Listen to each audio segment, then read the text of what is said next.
Simply Beautiful and Optimal Wellness Summit. My name is Elizabeth Engen, and this is brought to you by Empower You, Jenny Halligan, products that synergistically give your body premium nutrition. We have an amazing guest today. Please, everyone, welcome. Her name is Debbie Mirza. She's an author and life coach, and she leads concerts and workshops in Colorado and abroad. And she is here today to tell everyone about how to become who you are meant to be. Welcome, Debbie. Hi, thank you. Happy to be here. Well, it is so good to see you, and I know that you have written a book, and I just want to first start out by asking you, what does optimal wellness mean to you, and how do you implement that in your life? It's such a good question. I was thinking about that question, and I thought for me, it really comes down to optimal wellness for me, I would say comes down to living in harmony with your natural rhythm, naturally how you're made, because I think what I'm learning in life is the more I'm connected to who I am, the more I can hear myself and hear my own guidance, and the more I'm able to live in a way that actually brings me more life and energy and peace, versus compared to when I live in a way that goes against how I'm made. If that makes sense. Yeah. So, and then as far as how I do that in my life and business, it's been quite a journey for me, and it's been an interesting journey. It's been, I think a lot of us have ways of thinking, especially for entrepreneurs. We're used to 8 to 5 hours from other jobs that we've worked. And so it's very easy for us, including myself, to think, okay, so this is what my day is going to look like, and this is how to organize my life. And, everything should work if I, live by all these rules.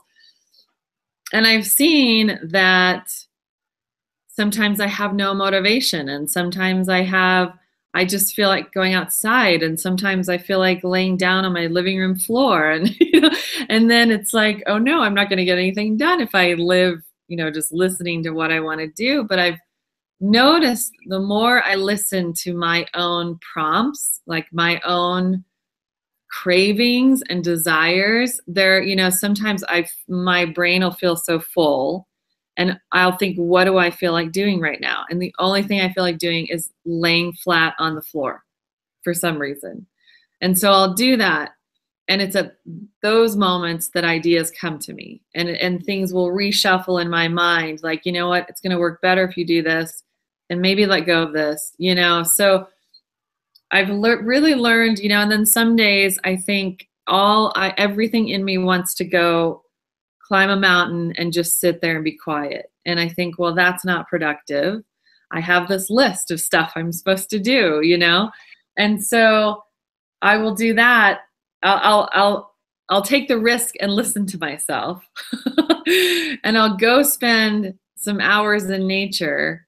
And I'll notice when I come back, I have a massive amount of energy and get so much done in 2 hours that I could not have done if I had pushed myself to work for 6 or 8 hours. So just learning and trusting my rhythm, trusting my desires, trusting my cravings. I'm seeing the more I do that, the more life is feeling like flow to me, rather than me pushing against something, trying to make something happen. And I also notice the more opportunities are coming to me that I'm not even putting effort out there to do. So I feel like optimal wellness to me is a place you get where you have more energy and you have more peace and you're more connected to yourself. And a lot of how you get there is really listening to yourself, because we really are a very powerful guide for ourselves, and we really do know more than anyone else in the world knows what's best for us. So that's a long answer to your question. No, that's amazing. That's an amazing answer. And how did you really learn to do that for yourself? Did someone teach you, or some of it sounds like meditation almost? Did someone teach you that, or how did you learn that? It's definitely part of it. I mean, I think most of my adult life, I've always been just a natural seeker of healing, just wanting to figure out, why do I feel this way, and how do I let go of this, and how do I get to a place of peace? And so that's been a journey of mine, reading lots of books, trying lots of things. And then in my own personal life, I went through a really painful time a few years ago, very painful divorce from a very long marriage, something I didn't see coming at all. So that completely turned my life around. And as you know, as all of us know, when you go through such pain, it squeezes things out of you, And so what happened to me was, after the divorce, I moved the kids and I to a different city where I had more support and better school and less expensive and all this stuff. And I was, building my career and getting them to school and doing all this stuff. And I reached a place of just complete burnout. And I had no desire for anything, just passionless and lost and confused. And I thought, once again, like, what am I craving? And there was only one thing I felt like doing. I thought, I want to run away. I want to run far, far away. And I talked to my dad about it, and he was gracious enough to agree to watch my kids for 2 weeks, which I had never left them for that long in my life. He also had a friend who had a place in Bali, and his friend said I could stay there for free. And I thought, okay. So I ended up leaving the country, going to Bali, and talk about thinking like, well, this is a waste of time. All I want to do is just stare at rice fields, And it was there, through different situations, through different things I went through, I ended up just sobbing on the floor. And it was actually after a meeting with a Balinese medicine man. And one thing he kept saying to me is, you must take care of your heart. When your heart happy, more happy come to you. And he kept like stressing that more than anything else he told me. And I felt like I really need to soak this in. So I went back to my room that night, and I was sobbing on the floor. And I thought, I feel like I'm grieving things that go past my marriage, And to me, I realized I was grieving a life that I had been living where I really had not been honoring my heart and listening to my heart and respecting it. So I spoke to my heart as if it was like a young girl, and I apologized. And I said, I'm so sorry. You deserve better than this. And so from this day forward, life is going to be different. And I'm going to listen to you, and I'm going to respect you. And so when I got home, I really was led on a journey. So what does this look like? How do I do this? It's one thing to say, listen to your heart and be kind to yourself, but what does that actually look like in daily life? And that led me on this journey of my own discovery of things I already knew, and then being led to other things. And at that point, my friend, at one point we're on the phone, she said, you should write all this stuff down, because it's really kind of fascinating how you live your life, because it's not very normal.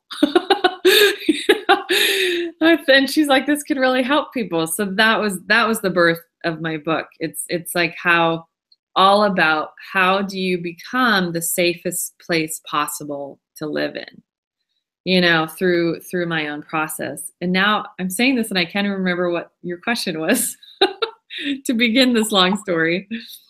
Well, that's great. I mean, you're just telling us a little bit about who you are and your journey and what's gone on, and I absolutely think it's beautiful, and honoring yourself. And before we started this conversation on tape, we were talking about how you recently started eating raw food, and tell me a little bit about that, like what you've learned and why you're doing it. I mean, it seems pretty fascinating. Yeah, and since I've always been one who has been searching about, all things to do with healing, that also has been with food. And interesting enough, my mom was ahead of her time. In the 80s, she became a vegan, which we didn't know anyone else that lived that way. So that kind of that mentality started early for me on food and how it affects you. And I've gone through so many ways of eating, and I've been through, you know, different weight issues in my life, and I've tried all kinds of things. And because of that, I've noticed certain things, you know, some things like, yeah, help me lose weight, but I didn't really see them affecting my energy and my skin until I went on this. Somehow became obsessed with raw food people on YouTube. And I would just notice like how vibrant they were and their skin was so clear. And so I'm like, okay, I'm going to try this. So for 3 weeks, I just ate raw, which is just fruits, vegetables, and nuts, you know, nothing cooked.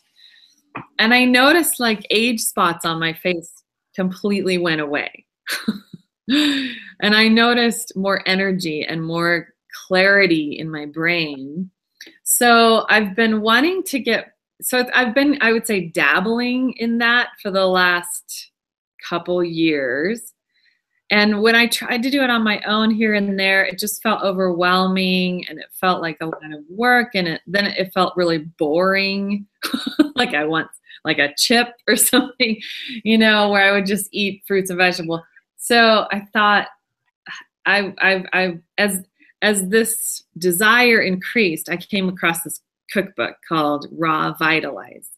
And I thought this is perfect because she has laid out, this woman I think is in her 70s, and she's been living this way for a while, and she just appears to have so much energy. It looks amazing. So she outlines everything, breakfast, lunch, and dinner for 3 weeks straight. And here's your pantry list, and here's your grocery list. So it was perfect for me. So I started that about 10 days ago. And for me, the first 5 days, you kind of feel like a little toxic and tired and stuff. And then just the last few days, I felt like, oh, there's definitely a difference. When I go on walks now, I go further and I go faster, and I feel like it's less effort, and I felt my brain start clearing up. So, and the dishes are fantastic. If anyone's looking for, I found the key to raw is dressings. You know, you can make any salad, and if the dressing's amazing, it's an amazing meal. So she's kind of opened my eyes to a different way of eating. Oh my goodness, that's so awesome. And when you were talking about the healing part of it, so Yeah. are you feeling full? Like I've been on certain fasts and things like that and always felt hungry. Are you feeling satisfied eating that way? I really am feeling satisfied. I think the thing I've noticed is the more nutrients I eat, the less hungry I am. Because my theory is when I eat a lot of empty calories, a lot of white flour and stuff like that, I'm so hungry because I think my body is craving nutrients. So it's like, I need more, I need more. No, I'm not getting it. Yeah. And so I'm surprised. And also I notice how much I can eat when you eat raw. Like some of these YouTube people eat around over 3,000 calories a day. And they're in incredible shape, but it's the type of food, you know, they eat like 1 million bananas a day. And so that is one thing I've noticed. I'm definitely, I don't think I feel hungry. And if I do, I'll have an orange and then I'm good.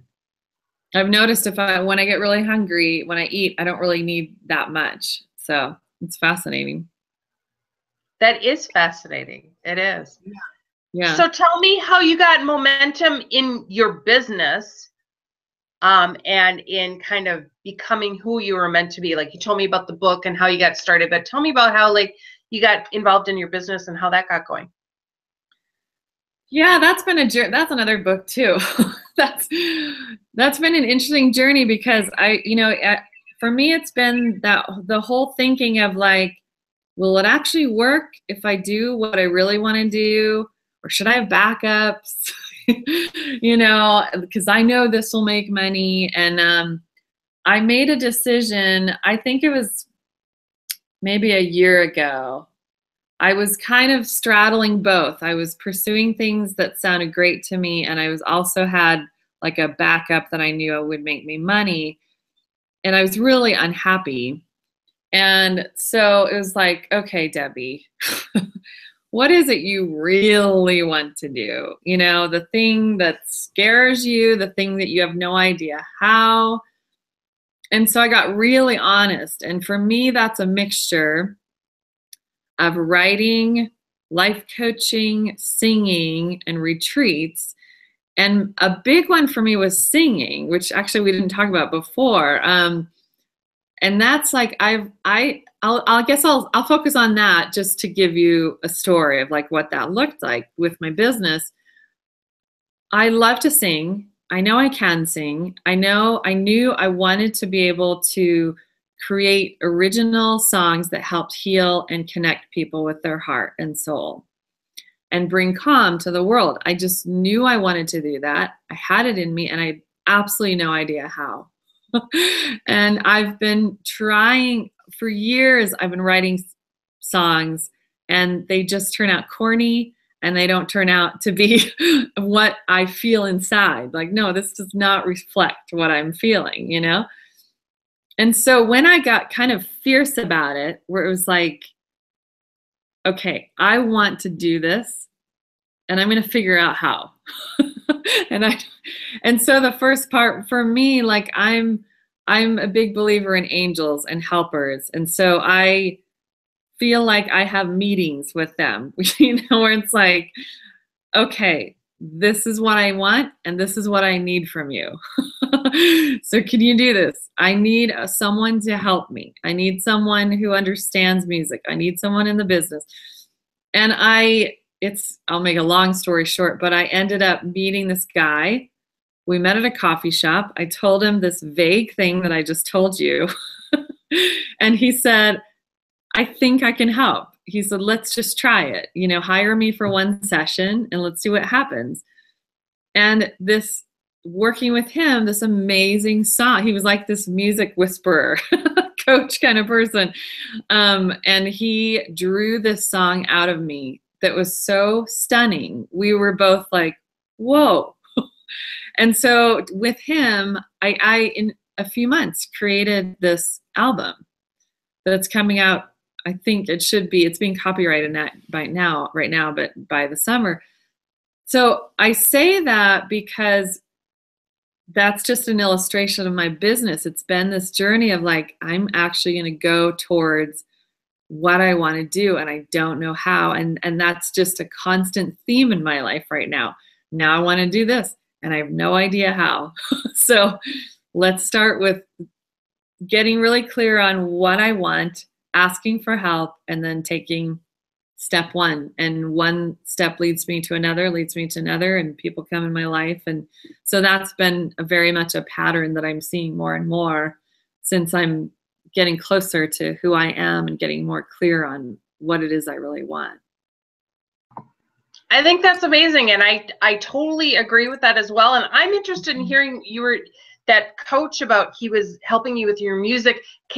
I'm just really interested in the process. Would you describe the process, what he actually did to get you going? Yeah, and this is something that led me to something else I had never heard of before that revolutionized things for me.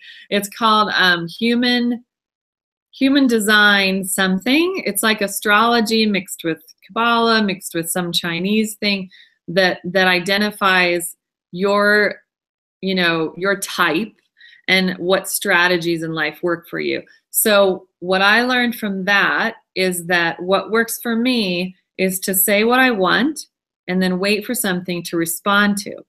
So with the process, how it worked with him, I noticed if I ever just like sat down, was like, oh, what's a good idea for a song? Let me write it down. It never worked for me. I needed something to respond to. So what he would do is a very intuitive process that worked so well with the way I'm made. And him too, we're very similar. So what he would do, he'd say, sit on that couch. I'm just going to start playing things on my keyboard. And I want you to tell me once it feels good. I was like, oh, I love this. And so he'd play something and I'd close my eyes and go, no. And I can feel it in my body. And then he played something and I was like, everything in me was like, I love that. So he just played the same thing over and over. And then he put it on his computer. And then he's like, okay, I'm just going to play this over and over and over. And you just sit with paper and pen and see what comes to you. And for some reason, the way I made the music is what I needed. That was the thing for me to respond to. And when I could hear the music, words just started coming. And I just started seeing this pattern. I started seeing this message. And I was like, wow. And he's like, okay, let's go. And every experience was different, but this was the first one. He said, why don't you go and just sing the song, whatever comes to you. And I said, or first he said, tell me what you see with this song. I said, I see an angel holding a person who's been through a very difficult time. And this angel is just giving this person rest and a reminder that all is well. And so he said, okay, now go and sing. And so I went in there, put the headphones on, and I said, do you think I should start singing? Or do you think I should start singing oohs and ahs first and then sing? And he said the thing that I thought, oh, this is the perfect guy for me for this project. And he thought about it and he goes, I think the angel needs to prepare the person for the words. And I was like, I so feel that.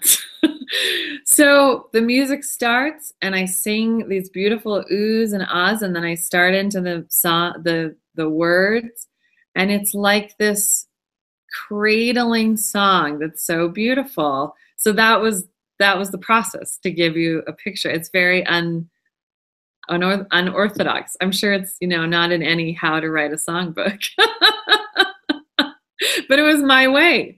That I had to figure it out. And once we figured out, I need something to respond to. Like another time, he's like, what are you feeling? What are you hearing? And I just closed my eyes and I said, you know what? All I hear is a drum beat. And it goes like this. So he starts playing on his computer. And I was like, I hear a drum beat, and then I hear my voice, and then I hear music come in. So he just played the drum beat, left the room because we learned that works for me too. And I just heard I heard the line, it's time. And that was another song. I was like, whoa. And I felt this excitement, like, okay, what's it time for? And words just started coming as I heard the drum beat, but I couldn't have heard it without the drum beat. It's a fascinating process. Wow. I mean, just like you said, one thing just kind of led to another with you. That's pretty amazing. Yeah. So is that how you work with your clients too? Or do you have a process with your clients? I'm quite intuitive. The way I live my life is very intuitive, and that's how I am with clients.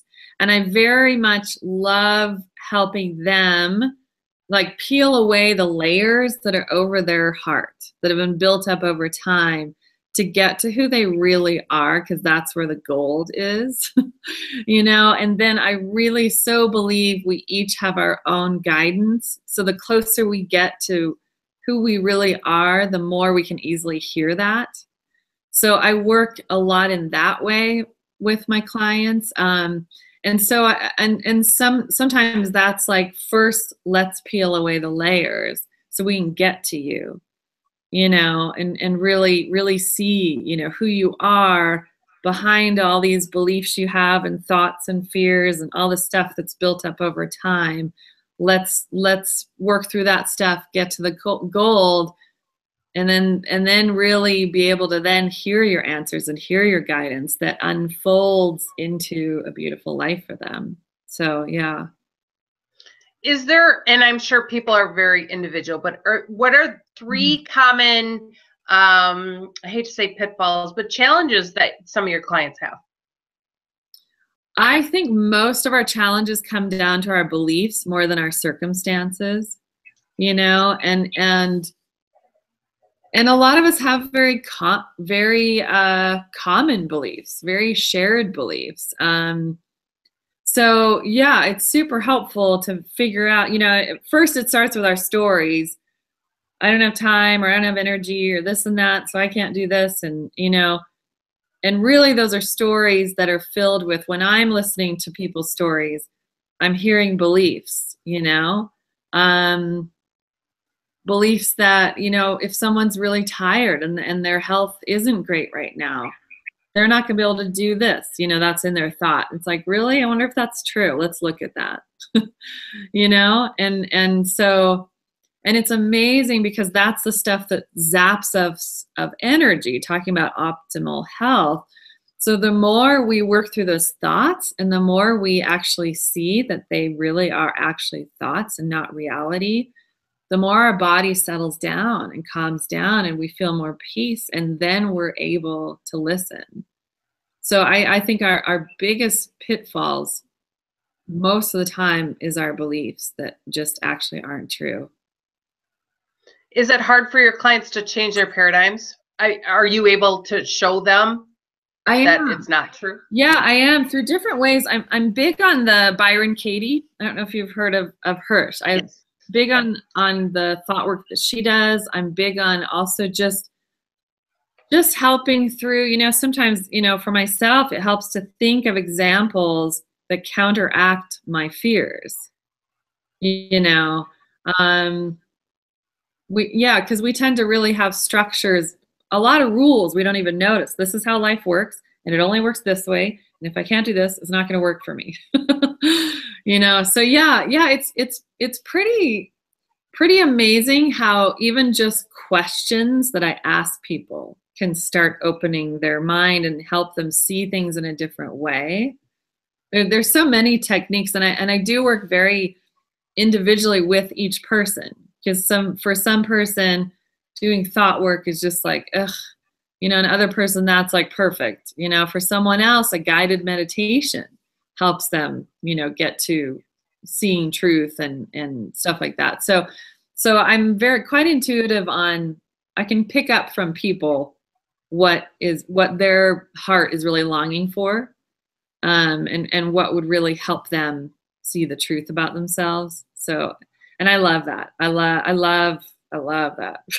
I love peeling away the layers and helping people see how stunning they are, Well, and I know from my own work, it's hard for you to do on your own self. So how do you do that? Do you have someone that you work with, and can you tell us what, like, your last biggest, I hate to say challenge, but thing that really you felt stuck that someone had to help you through? Yeah, I mean, I have a lot of tools I know by now that I definitely work on myself. I was thinking, okay, so this is a little example, but even getting ready for this interview, I get really nervous before interviews. And so I sat with myself. I know I need time before talking to people to really calm myself down. So I'll start with basic meditation of just noticing my breathing, noticing my lungs, and that helps. A big thing I turn to, I don't know if you've heard of Ho'oponopono. Have you heard of that?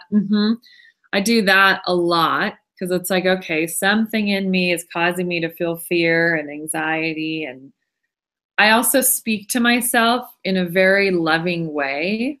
Just even like, just telling myself, it's completely understandable, Debbie, why you're feeling this way. And I love you. Even simple words like that are just so like, I can just feel my body relaxing when I talk like that. And then I'll say what I want, and I'll ask for help, and I'll set intentions. Like I want to feel so comfortable being myself that I don't have to be anything else than that, on this call. And so I definitely have things like that I take myself through. I don't have anyone right now I'm talking to. There'll definitely be times where I'll feel like, you know what, this is an intense time and I need guidance through this. So yeah, then I'll hire someone to help me with that. But a lot of it's my own self-coaching that I do mostly.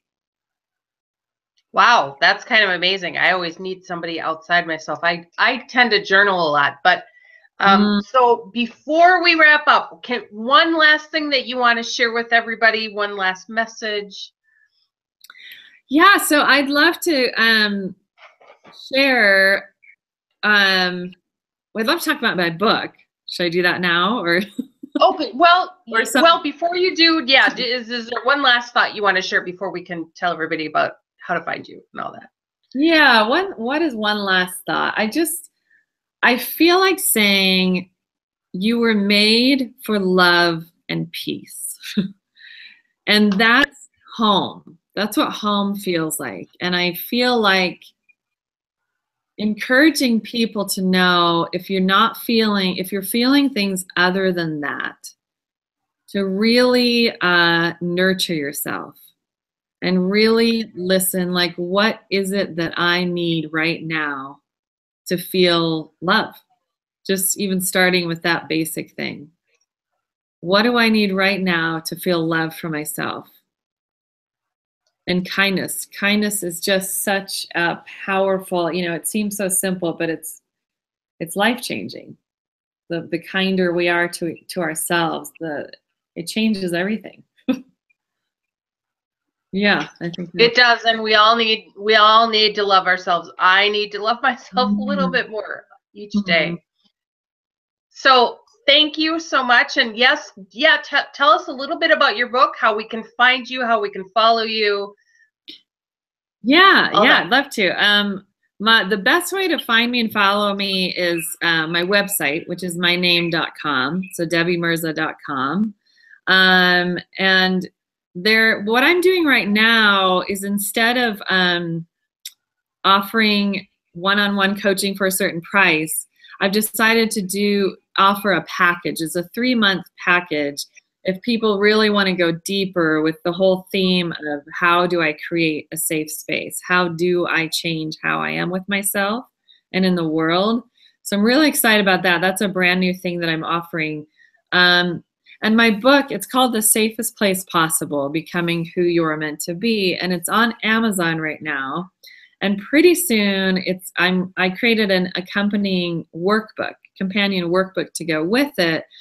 A lot for other coaches and counselors that want to lead book clubs and groups of people where they go through the exercises that I talk about in a very practical way that I talk about in the book, my own experience, and then the coach and counselor can help guide them, through these questions of, tell me about your experience. So it's a great conversation starter and a great way to connect with other people in a really honest and deep way.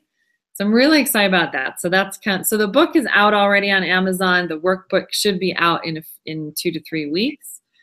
And then I mentioned my CD, which will be coming out by summer, which I'm really excited. So a lot of things coming up. So if people do want to know about the things coming up, the best way is to go to my website and sign up for my newsletter, and you'll get a free guided meditation when you do that. And that's where I go first, as well as my Facebook page. Those are the 2 places that I post the most about upcoming things. So yeah, that's the best way. Awesome. Well, thank you so much. I can't wait to follow you. And well, I already actually have been following you, but get more information about you and your coaching and your services. And thank you so much for your healing message and how to, I was going to say, come home to yourself. I'm going to flub it up. You're better at that than I am. No. I just really appreciate you joining us with the Naturally Beautiful and Optimal Wellness Summit. If you guys loved hearing Debbie's message, what she had to say, please subscribe to our channel and listen to more experts about naturally beautiful and optimal wellness. Have a great day.